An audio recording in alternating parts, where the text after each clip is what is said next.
হসপিটালে গেছি, যাইয়া ইমার্জেন্সিতে 1 ঘন্টার ঊর্ধ্বে বসে রয়েছি। জামাইরে প্রত্যেকটি লোক, যতটি লোক আসিল এখানে সবটি লোকের কাছে গেছে।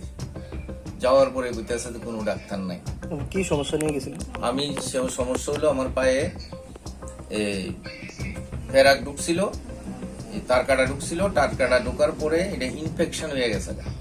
ইনফেকশন হওয়ার পরে 2 দিন ড্যাশ করছি। পরের দিন আমি আবারও দিনের বেলা যাইতে পারছি না। সন্ধ্যা 7:30 8টার দিকে গেছি আমি। দিনের বেলা যাইতে পারছি না। দিনের বেলা আমার সুগারের ডাক্তারের কাছে গেছিলাম। আমি সুগারের ডাক্তারের ওষুধের লেগে, তখন আমি ওই কাছে সুগার ডাক্তার থেকে ওষুধ লইয়া আইয়া আমি হসপিটালে গেছি। আমার এটা ব্যথায় খুব ফুলে গেছে। তখন আমি যাওয়ার পরে কোনো ডাক্তার নাই। তখন পাত্র ডাক্তার ঘরে বসা রুগী দেখে।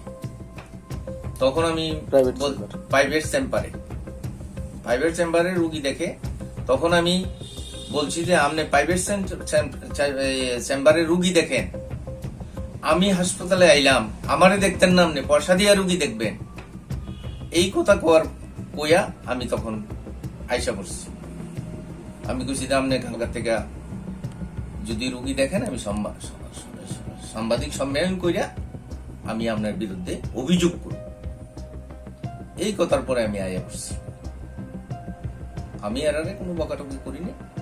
আর কোন ডাক্তার যে হাসপাতালে আসিল আমি দেখিনি, শুধু পাত্র ডাক্তারটাই দেখছি। আপনার পরিষেবা পাইছিলেন না?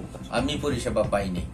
আমি পরিষেবা পাইনি দেখিয়ে পাত্র ডাক্তার এই কথা বলছি। পাত্র ডাক্তার আইয়া আমাকে দেখাও নাই, ওষুধও করে নাই।